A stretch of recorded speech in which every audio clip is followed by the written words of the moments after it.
మా final manifesto గురించి press meet పెట్టడం జరిగింది. అయితే ఒక సంవత్సరం క్రితం మహానాడులో మినీ మేనిఫెస్టో అని అప్పుడు చెప్పిన స్కీమ్స్ అన్నీ కంటిన్యూ చేస్తూ వాటితో కొన్ని యాడ్ చేయడం జరిగింది.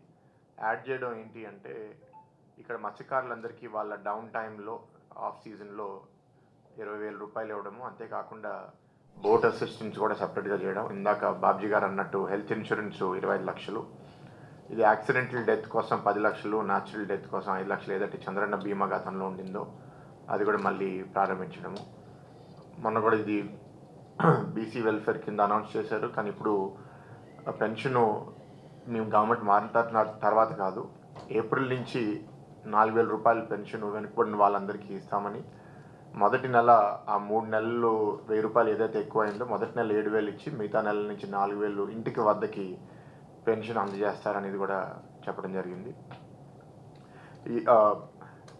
ఇవన్నీ సంక్షేమ పథకాలు ఏంటంటే కొందరు మధ్యతరగతి వాళ్ళు ఆలోచించవచ్చు, మరి దాని ద్వారా రాష్ట్రంలో ఆదాయం ఎట్లా పెరుగుతుంది అని.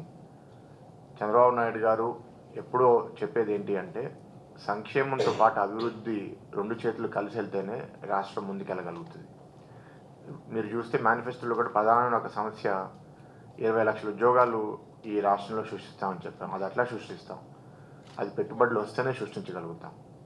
గతంలో 14 నుంచి 19 ఇండస్ట్రీస్ మినిస్ట్రీ ద్వారానే ఒఫిషియల్గా అప్పుడు మంత్రిగా ఉన్న గౌతమ్ రెడ్డి గారు సైన్ చేసిన లెటర్లో ఇక్కడ రాష్ట్రంలో 3,900 ఎంఎస్ఎంఈస్, 237 లార్జ్ ఎంటర్ప్రైజెస్ ఎస్టాబ్లిష్ చేయడము, దానికి 15,000 ఎకరాలు తెలుగుదేశం ప్రభుత్వంలో ఇవ్వడము, వాటి ద్వారా రాష్ట్ర వ్యాప్తంగా 5 లక్షలు 12,000 ఉద్యోగాలు సృష్టించడము అప్పుడు తెలుగుదేశం పార్టీ ట్రాక్ రికార్డ్.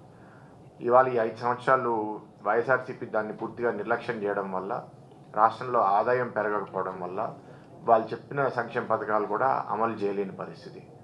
ఇవాళ మేము ఎట్లా చేయబోతున్నాము ఈ మేనిఫెస్టో సక్సెస్ అనేది కేంద్ర ప్రభుత్వం సహాయంతో ఈ నేషనల్ ప్రాజెక్ట్స్ పోలవరము, ఈ రైల్వే జోన్ ఎస్టాబ్లిష్మెంట్ అన్నీ చేస్తూ వాళ్ళ పెట్టుబడులన్నీ తీసుకొచ్చి రాష్ట్ర ఆదాయం పెంచినప్పుడు మేము అన్ని పథకాలు చేయగలుగుతాం. అండ్ కొన్ని పథకాలు మేము పెట్టినవి కూడా ఎలా సమాజంలో ప్రయోజకులుగా చేయాలి, ఎలా ఎకానమీని ఇంప్రూవ్ చేయాలి అని. ఇప్పుడు మహిళలకి బస్ ట్రాన్స్పోర్ట్ ఉదాహరణగా తీసుకుంటే, మహిళలు ఎప్పుడైతే మొబిలిటీ పెరుగుతుందో, బయటకు తిరుగుతారో, పనిచేయడానికి వెళ్తారో ఎకానమీ డబుల్ అవుతుంది. సో చంద్రబాబు గారు ఆలోచించేది ఏంటి అంటే ఆదాయం ఎంత స్పీడ్గా మనం పెంచగలిగితే మనం చెప్పిన మేనిఫెస్టో కూడా చాలా సక్సెస్ఫుల్గా ఇంప్లిమెంట్ చేయగలుగుతాము. దాని మీద డెఫినెట్గా ఆలోచన అనేది చాలా బలంగా ఉంది. అండ్ ఇవాళ కేంద్ర ప్రభుత్వము స్కీమ్స్ కూడా చాలా మనకి ఇల్లు డెవలప్మెంట్ కోసము, ఇవాళ పట్టణాల్లో 2 సెంట్లు భూమి ఇస్తామని, గ్రామాల్లో 3 సెంట్లు భూమి ఇస్తామని ఇళ్ళ కోసం కూడా చెప్పడం జరిగింది. అంతేకాదు 19 ముందు ఏదైతే అలాట్మెంట్స్ తెలుగుదేశం ప్రభుత్వంలో జరిగి వాళ్ళు డీడీలు కట్టి వాళ్ళని డిలీట్ చేయడమో లేకపోతే వాళ్ళు డబ్బులు తిరిగి ఇవ్వడమో జరిగినాయో వాళ్ళందరికీ అనేక సందర్భాల్లో పార్టీ తరఫున నేను కూడా హామీ ఇవ్వడం జరిగింది. దట్ ఆ ఒరిజినల్ అలొకేషన్ లిస్ట్ ప్రకారం వాళ్ళందరికీ మళ్ళీ ఇల్లు ఇవ్వడం జరుగుతుంది అని.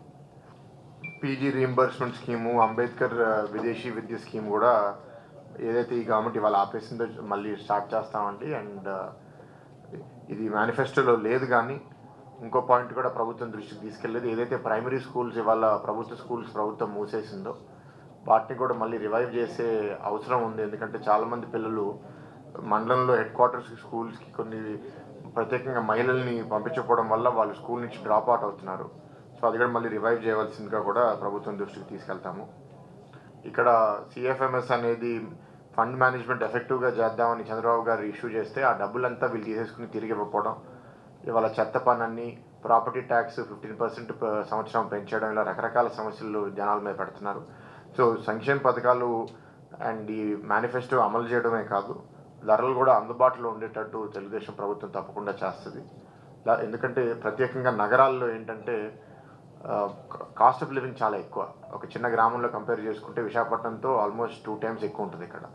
సో పథకాలు ఒకటే ఉన్నప్పుడు ఇక్కడ ఉపాధి మనం ఎప్పుడైతే కలెక్ట్ చేయలేమో వాళ్ళు ఆ పథకాలు వాళ్ళకి సరిపోవు ఉండడానికి. సో తప్పకుండా అది కూడా దృష్టి పెట్టి నగరాల్లో ఉద్యోగాలు సృష్టించాలనేది నా ఆలోచన. కూడా నా మేనిఫెస్టో కూడా నేను అనౌన్స్ చేసినప్పుడు చెప్పాను. ఇలా రకరకాలండి. ఇప్పుడు దస్పల్లా హిల్స్ 22A పెట్టారు. వాళ్ళు కోర్టుకి వెళ్ళి కేసు ఫైట్ చేసి సుప్రీంకోర్టులో కడకి ఆ ల్యాండ్ ఓనర్సే మాది, అది గవర్నమెంట్ది కాదు, రానిది కాదని తేల్చింది.